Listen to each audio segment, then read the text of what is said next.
오늘 아침 새벽 기도회 시작하겠습니다. 우리 찬송가 259장으로 찬송하시겠습니다.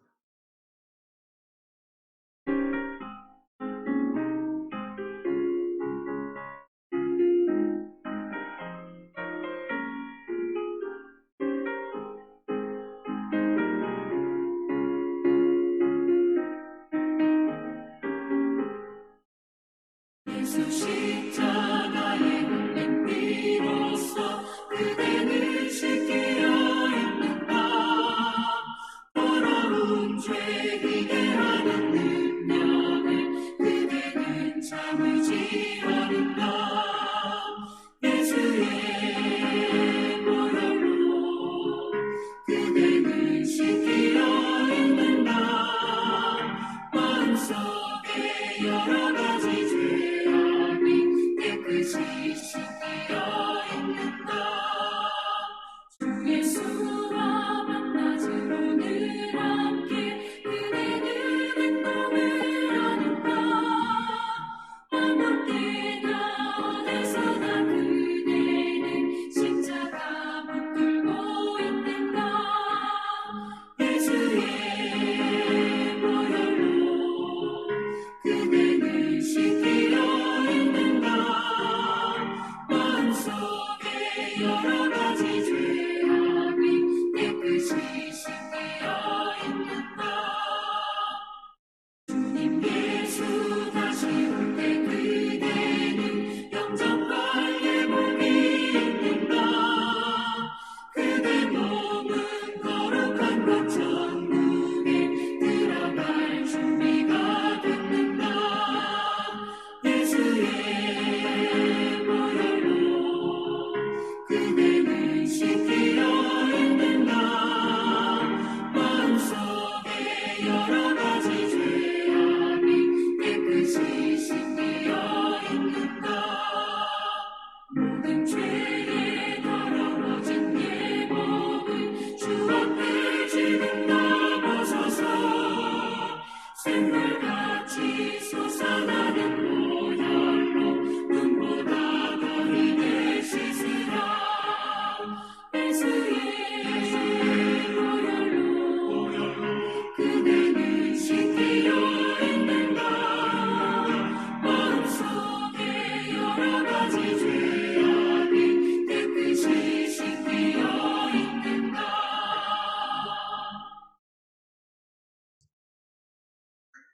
오늘 본문 말씀은 우리 열왕기하 9장 그래서 26절 말씀을 봉독하도록 하겠습니다. 이에 님시의 손자 여호사밧의 아들 예후가 요람을 배반하였으니 곧 요람이 온 이스라엘과 더불어 아람의 왕 하사엘과 맞서서 길라 라못을 지키다가 아람의 왕 하사엘과 더불어 싸울 때에 아람 사람에게 부상한 것을 치료하려 하여 이스라엘로 돌아왔던 때라. 여호가 이르되 너희 뜻에 합당하거든 한 사람이라도 이 성에서 도망하여 이스라엘에 알리러 가지 못하게 하라 하니라. 여호가 병거를 타고 이스라엘로 가니 요람 왕이 거기에 누워 있었습니다. 유다의 왕 아하시아는 요람을 보러 내려왔더라. 이스라엘 망대에 파수꾼 하나가 서 있더니 여호와의 무리가 오는 것을 보고 이르되 내가 한 무리를 보나이다 하니 요람이 이르되 한 사람을 말에 태워 보내어 맞이하여 평안하냐 묻게 하라 하는지라. 한 사람이 말을 타고 가서 만나 이르되 왕의 말씀이 평안하냐 하시더이다 하매 여호가 이르되 평안이 내게 상관이 있느냐 내 뒤로 물러나라 하니라. 파수꾼이 전하여 이르되 사자가 그들에게 갔으나 돌아오지 아니하나이다 하는지라. 다시 한 사람을 말에 태워 보내었더니 그들에게 가서 이르되 왕의 말씀이 평안하냐 하시더이다 하매 여호가 이르되 평안이 내게 상관이 있느냐 내 뒤를 따르라 하더라. 파수꾼이 또 전하여 이르되 그도 그들에게까지 갔으나 돌아오지 아니하고 그 병거 모는 것이 님시의 손자 여호가 모는 것 같이 미치게 모나이다 하니 요람이 이르되 메우라 하매 그의 병거를 메운지라. 이스라엘 왕 요람과 유다 왕 아하시아가 각각 그의 병거를 타고 가서 여호를 맞을새 이스라엘 사람 나봇의 토지에서 만나며 요람이 예후를 보고 이르되 예후야 평안하냐 하니 대답하되 내 어머니 이세벨의 음행과 술수가 이렇게 많으니 어찌 평안히 있으랴 하더라. 요람이 곧 손을 돌이켜 도망하여 아하시야에게 이르되 아하시야여 반역이로다 하니 예후가 힘을 다하여 활을 당겨 요람의 두 팔 사이를 쏘니 화살이 그의 염통을 꿰뚫고 나오매 그가 병거 가운데에 엎드러진지라. 예후가 그의 장관 빛깔에게 이르되 그 지체를 가져다가 이스라엘 사람 나봇의 밭에 던지라. 내가 기억하려니와 이전에 너와 내가 함께 타고 그의 아버지 아합을 쫓을 때에 여호와께서 이같이 그의 일을 예언하셨느니라. 여호와께서 말씀하시기를 내가 어제 나봇의 피와 그의 아들들의 피를 분명히 보았노라. 여호와께서 또 말씀하시기를 이 토지에서 내게 갚으리라 하셨으니 그런즉 여호와의 말씀대로 그의 시체를 가져다가 이 밭에 던질지니라 하는지라. 오늘 말씀해 보시면은 이스라엘 왕 요람이 예후의 반란에 의해서 죽임을 당하는 그 과정을 기록하고 있는 내용이 되겠습니다. 이스라엘 왕 요람과 유다 왕 아하시야는 아람 왕 하자엘과의 전투 가운데서 요람이 부상을 입게 됩니다. 그래서 치료하기 위해서 이스라엘이란 곳에 와서 치료를 하고 있을 때에 유다 왕 아하시야가 같이 문병을 오게 됩니다. 네, 어저께 우리가 살펴본 바와 같이 엘리사의 제자가 가서 예후에게 기름을 붓고 하나님의 말씀을 전하며 그를 이스라엘 왕으로 세우게 됩니다. 사람들이 예후를 왕으로 모시고 섰습니다. 그 이후에 예후는 하나님의 말씀대로 이제 요람을 찾아가게 됩니다. 요람을 찾아가는데 그냥 간 것이 아니라 자기 장관 빛깔과 함께 병거를 타고 무장한 군인들과 함께 요람을 죽이러 갑니다. 요람이 그 이스라엘 성에 있다가 한 무리가 오는 것을 보고 자기 정탐꾼들을 두 번이나 보냈는데 갔던 정탐꾼들도 들어오지 않습니다.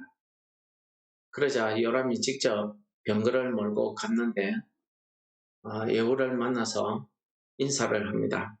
예후가 그의 어머니 이세벨의 음행과 술수 때문에 많은 사람이 죽었는데 내가 평안히 있을 수 있느냐라는 말로 대답하죠. 근데 하필이면 그들이 만난 장소가 나봇의 땅입니다.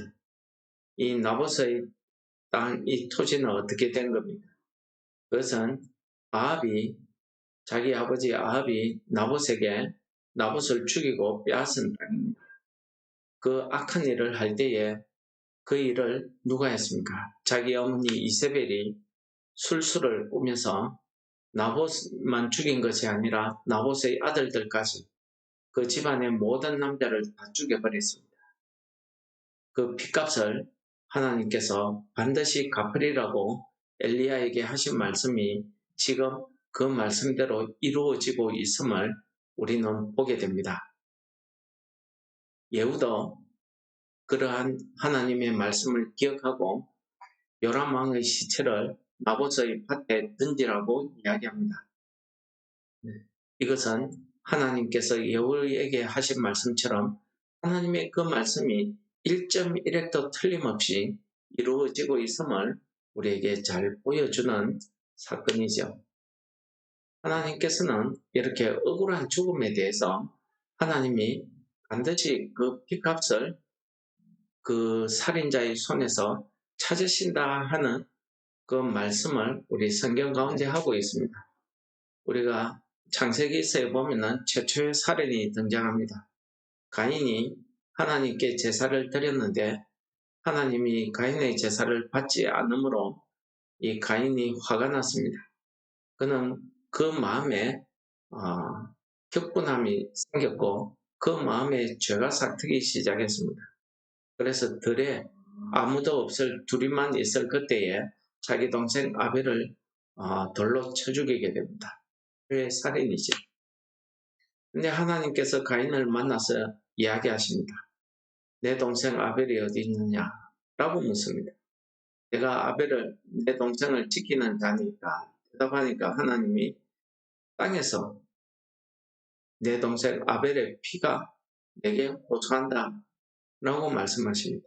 여러분, 우리는 하나님 앞에 사람이 하나님 앞에 죄를 범하게 되면 아무도 모르고 나만 아는 것 같지만은 하나님께서는 모든 것을 감찰하고 보고 계신다는 사실입니다.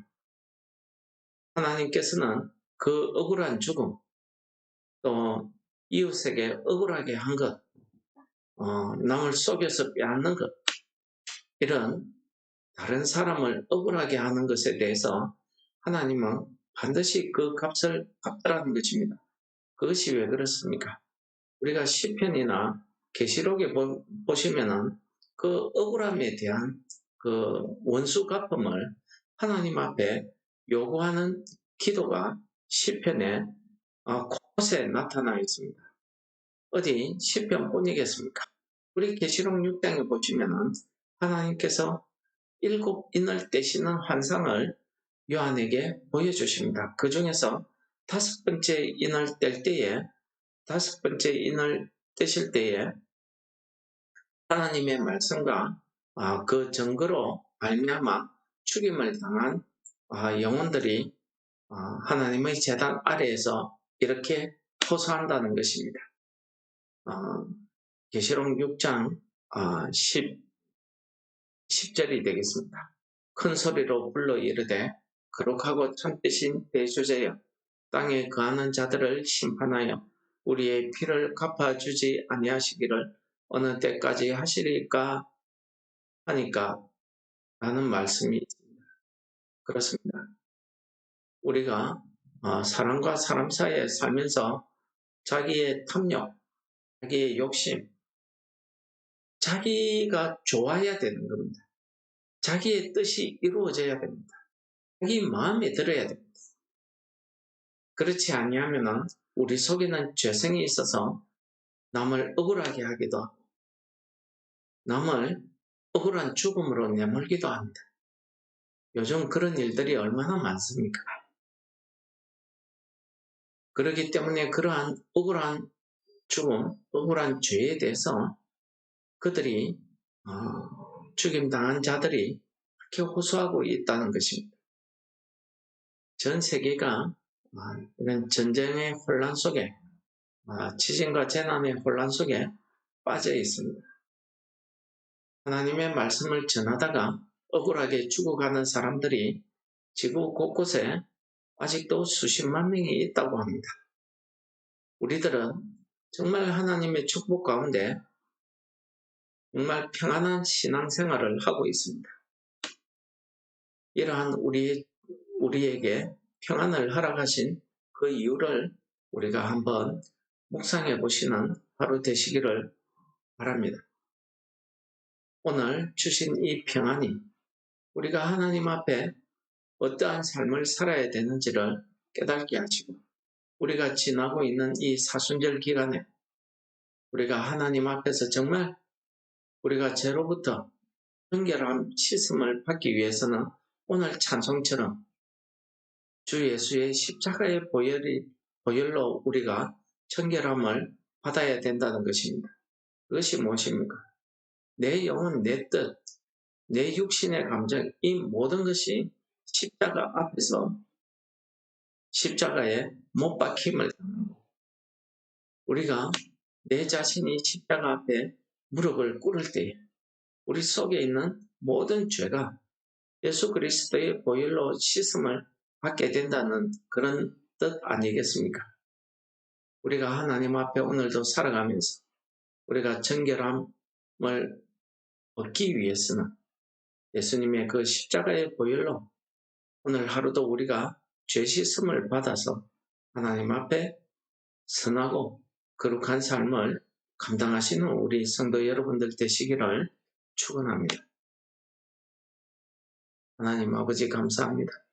오늘 하나님께서 엘리야를 통해서 예언하신 그 말씀, 하나신 그 말씀대로 오늘 예우를 통해서 아합의 집의 모든 그 죄악에 대해서 심판하시는 장면을 또 읽게 하셔서 이 말씀을 읽으면서 우리가 하나님 앞에 우리 속에 있는 그런 악한 죄들을 다 예수 그리스도의 십자가의 벌로 씻음받고 우리가 이 땅에서 어떠한 어려움을 당하더라도 하나님 앞에 정말 말씀에 의해 서는 삶을 감당할 수 있는 오늘 하루 되게 하여 주옵소서. 이름으로 감사기도 드립니다. 아멘. 하늘에 계신 우리 아버지여, 이름이 거룩히 여김을 받으시오며 나라에 임합시오며 뜻이 하늘에서 이루어진 것 같이 땅에서도 이루어지이다. 오늘날 우리에게 일용할 양식을 주옵시고 우리가 우리에게 죄 지은 자를 사하여 준 것 같이 우리 죄를 사하여 주옵시고 우리를 시험에 들게 하지 마옵시고 다만 악에서 구하옵소서. 대개의 나라와 근세와 영광이 아버지께 영원히 있사옵나이다. 아멘.